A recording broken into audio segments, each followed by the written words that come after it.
What's up YouTube, BMR here, and today we're going to review the MA-020 from Kyosho.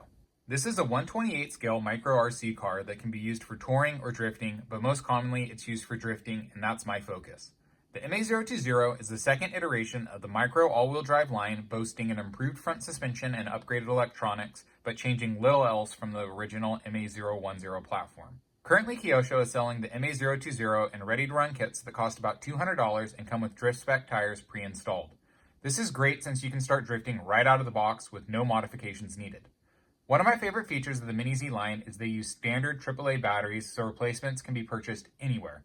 The kit comes with everything required to adjust the wheelbase from 90 to 98 millimeters, and with additional wide components, the MA-020 can fit any auto scale on the market, giving you a wide variety of bodies to choose from. You also get a couple extra gear sets to adjust your gear ratio for additional top-end speed, but honestly, I recommend using the stock gearing for drifting. The car comes with open differentials in the front and rear, as well as a neutral suspension setting. The stock suspension is a kingpin style and works okay, but can be prone to sticking.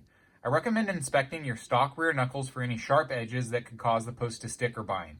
One way to get around the sticking suspension is to upgrade to the DWS rear end, but this is purchased separately. The 531 PT controller that comes with newer ready-to-run kits works great for beginners, but it can feel a little toyish due to its lightweight and small size.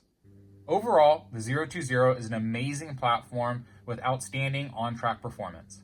One complaint I've heard voiced, however, is in regards to the weight distribution. The 020 utilizes a midship, side-mounted motor with batteries stacked on the opposite side.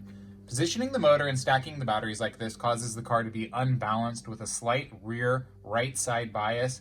To be fair, the weight imbalance is minor and can easily be addressed by adding lead tape on top of the receiver housing, so I don't think it's a huge issue. Moving on to the upgrades. The Mini Z has amazing aftermarket support.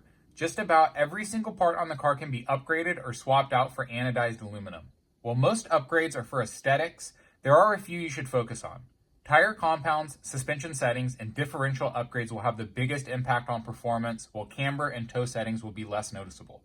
I advise against any upgrades to the Powerplant since you can fry the FETs on your stock boards very easy. It's best to just use the stock motor and play with your gearing if you want more speed.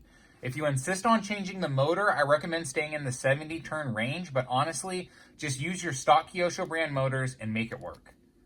If you're curious about the upgrade parts I use, check out the video linked above for more details. Overall, this is a great car, and personally, I love the MA-020 platform. It's a great entry point for people curious in micro RC, and with a little tuning, these cars can perform amazingly well. Couple the performance with the high quality auto scale bodies out there, and we truly have something unique and special here. I highly recommend picking up one of these little beauties if you're interested and join our community. Please let me know if you have any questions, and I'll do my best to help you out below. I hope you've enjoyed my review of the MA-020, and if you have, please leave a like. Have a wonderful day. See you next time.